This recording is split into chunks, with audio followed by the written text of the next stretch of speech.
Morning everyone. I hope first chapter have been completed by you. If there any problem then you can ask me. Now second chapter is to be started. The first topic or the chapter is biological classification. Okay. Now what is biological classification? As we all know that bios means life and classification means to provide a category whatever present on earth including plants and animals species. This is known as biological classification. Now for biological classification all organisms have to be arranged in a hierarchical series of groups and subgroups on the basis of their similarities और डिससिमिलैरिटीज़. यानी plants और animals, अगर plants species की बात करते हैं तो plants में सिमिलैरिटीज़, डिफरेंट प्लांट्स की स्पीसीज़ में सिमिलैरिटी. एनिमल्स की अगर बात कर रहे हैं तो एनिमल्स में सिमिलैरिटीज़. यानी डिससिमिलैरिटीज़ एंड सिमिलैरिटीज़ दोनों को ध्यान में रखते हुए प्लांट्स और एनिमल्स यानी जिसमें भी जो भी क्रिएचर जिसमें लाइफ है उसको क्लासीफाई करना, कैटेगराइज करना, ग्रुप सब ग्रुप्स में डिवाइड करना. This is all about biological classification. And for it there are different type of classification system has been made, बन चुके हैं. फर्स्ट ऑफ ऑल हम जो बात करते हैं that is two kingdom classification. Previous chapter में आप लोगों ने स्टडी किया हुआ है. कैरोलस लीनियस ने बाइनोमियल क्लासिफिकेशन दिया था 1758 में और उन्होंने प्लांट्स और एनिमल्स दोनों को ध्यान में रखते हुए डिवाइड किया था. कैरोलस लीनियस ने दिया था बाइनोमियल क्लासिफिकेशन, कह सकते हो आप, नहीं तो आप डायरेक्ट बोलिए, नोबियल भी नहीं, two kingdom classification system Linnaeus के थ्रू दिया गया था. और उन्होंने किया क्या था कि जितने भी लिविंग ऑर्गेनिजम्स हैं, all the living organisms he divided into two kingdoms. उन्होंने टू किंगडम्स में उसको डिवाइड कर दिया था, जिसको बात की प्लांट्स और एनिमल्स, यानी टू किंगडम्स में उसको डिवाइड कर दिया. ठीक है, तो this is known as two kingdom classification. और दिया किसने था? कैरोलस लीनियस ने. ठीक है, प्लांट्स और एनिमल्स में डिवाइड किया था. और प्लांट्स और एनिमल्स में डिवाइड किसके बेस पर किया था? कि बेस्ड ऑन यूजेस, कि उसके यूज़ क्या है. कि प्लांट अगर ये फॉडर के फॉर्म में यूज़ हो रहा है, एडिबल है, तो वो प्लांट हो गया. अगर ये एनिमल है तो मतलब क्रिएचर है, कुछ चल रहा है, मूव कर रहा है, या एक दूसरे के हंटिंग हो रही है, तो ये एनिमल हो गया. उन्होंने बेस्ड ऑन यूसेस के बेस पर प्लांट्स और एनिमल्स को डिफाइन कर दिया. This is two kingdom classification. Now, come to the next point, three kingdom classification system. Three kingdom classification system is given by Ernest Haeckel. Ernest Haeckel के through जो दिया गया था, this is three kingdom classification.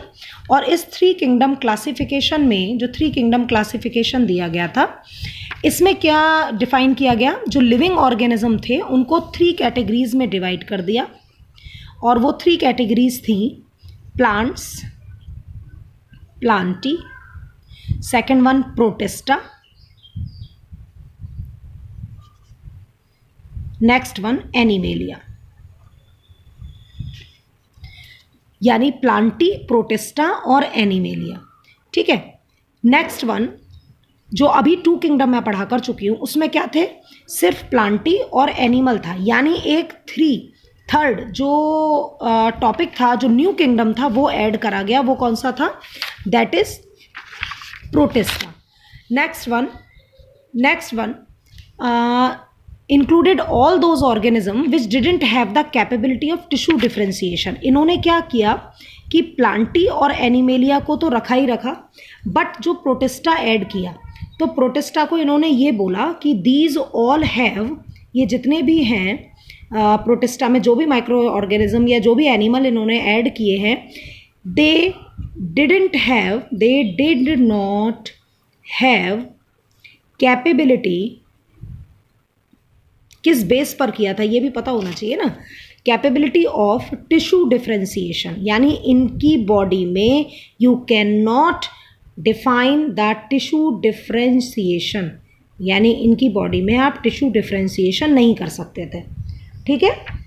तो this one is known as Protista. तो this is the 3 kingdom classification.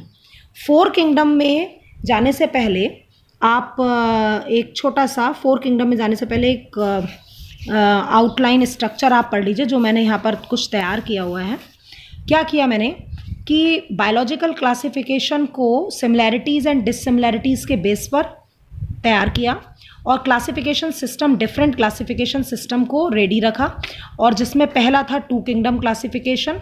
2 kingdom classification was given by Carolus Linnaeus, and he divided all the creature, all the living organism into 2 parts. The first one is plantae and animals, and based on uses he divided. Actually 1.8 to 1.11 million species are present on earth, और वहाँ पर सिर्फ इतना बोल दिया गया कि normally morphological base पर सिर्फ ये कह दिया गया कि अच्छा दीज आर ग्रीन तो ये प्लांट्स हो गए, ओके दीज आर एनिमल्स तो ये एनिमल्स हो गए, ठीक है, कि दे कैन मूव इस तरह से।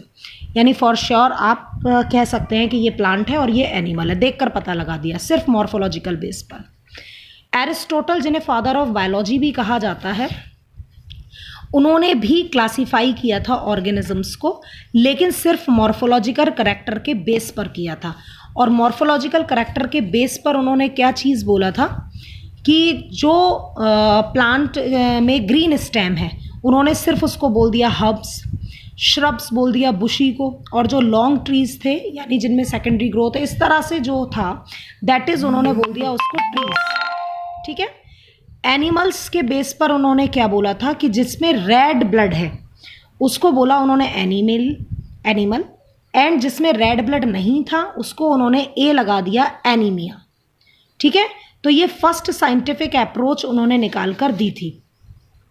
सेकेंड टर्म, एरिस्टोटल ने जो सिर्फ इतना सा ही मॉर्फोलॉजिकल करैक्टर के बेस पर बताया कि भाई ये प्लांट हो गया, ये जो हो गए वो एनिमल हो गए, इसको डिस्कार्ड कर दिया गया। क्यों डिस्कार्ड कर दिया गया? ये सारी थ्योरी डिस्कार्डेड हो गई। डिस्कार्डेड इसलिए हुई, what is the reason behind that? Because they can not explain the unicellular और मल्टी सेलुलर डिफ्रेंसिएशन, यानी वो किसी के भी मॉलिकुलर बेसिस पर नहीं जा पाए। मॉलिकुलर बेसिस मतलब सेलुलर बेस पर नहीं आ पाए कि उनमें 1 सेल थी या मोर सेल्स से बने हुए थे, यानी यूनिसेलुलर थे या मल्टी सेलुलर। सिर्फ देखकर नहीं बता सकते कि हाँ ये प्लांट है या ये एनिमल है, उसमें कुछ डिफरेंस भी होते हैं, ठीक है। तो वो यूनिसेलुलर और मल्टी सेलुलर को नहीं बता पाए।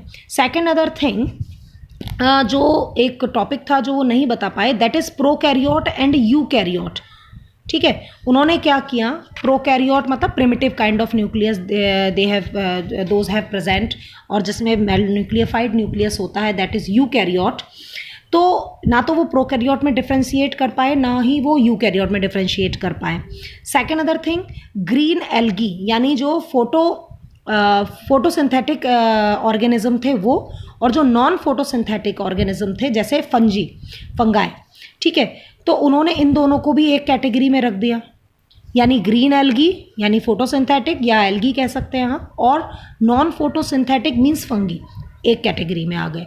सेकंड वन, प्रोकैरियोट और यूकैरियोट जितने भी थे वो सब उन्होंने एक ही मिंगल्ड कर दिए। यूनिसेलुलर मल्टी सेलुलर जो थे वो एक्सप्लेन नहीं कर पाए, तो that's why this theory has been discarded, ठीक। सेकंड वन, इसके कुछ ड्रॉबैक्स मैंने यहाँ पर भी नोट किए हैं, जैसे many organism are not classified properly, ठीक है। जैसे पहले की तरफ की प्लांट और एनिमल को मॉलिकुलर बेस पर डिफाइन नहीं किया गया। Other character must be taken, other character भी तो ले जाने चाहिए, ठीक, वो भी होने चाहिए अदर करेक्टर्स में। मॉलिकुलर सिर्फ मॉर्फोलॉजिकल करेक्टर को लेकर चले बट मॉलिकुलर लेवल नहीं लेकर आए, तो ये एक ड्रॉबैक था। Second one, plants animals remains constant. Plants animals का मतलब समझते हैं, जो एक लाइन लिखी है मैंने कि प्लांट्स एनिमल्स जो हैं that all are remains constant, means starting से, चाहे आप कैरोलस लीनियस लें, एरिस्टोटल लें, कोई भी आप देख लीजिए बायोलॉजिस्ट, उन्होंने सब में स्टार्टिंग से ही प्लांट्स और एनिमल का जो किंगडम है वो चूज़ किया है, वो आइडेंटिफाई किया है। तो क्यों किया है? क्योंकि प्लांट्स और एनिमल्स को इजीली फॉर श्योर वो कह सकता है, कोई भी पर्सन कह सकता है या it is a plant, it is a animal, it is an animal. तो इसमें ये बताया गया है कि जो प्लांट्स और एनिमल्स हैं वो रिमेन्स कांस्टेंट रहे स्टार्टिंग से ही, चाहे वो 5 किंगडम क्लासिफिकेशन पर हम रुकेंगे जाकर या 6 किंगडम क्लासिफिकेशन पर रुकेंगे, तो स्टार्टिंग से जब कुछ नॉलेज भी नहीं थी वहाँ से ही प्लांट्स और एनिमल्स को लेकर चले हैं, और अब तक प्लांट्स और एनिमल्स का किंगडम जो है वो रिमेन्स कांस्टेंट रहा है। ठीक है, कोई नया निकल कर नहीं आया है प्लांटी और एनिमेलिया। स्टार्टिंग से ही, चाहे एरिस्टोटल ले लीजिए या लीनियस ले लीजिए, उन्होंने प्लांटी और एनिमल को पहले ही डिफाइन कर दिया था। Are you getting my point? Okay, next one.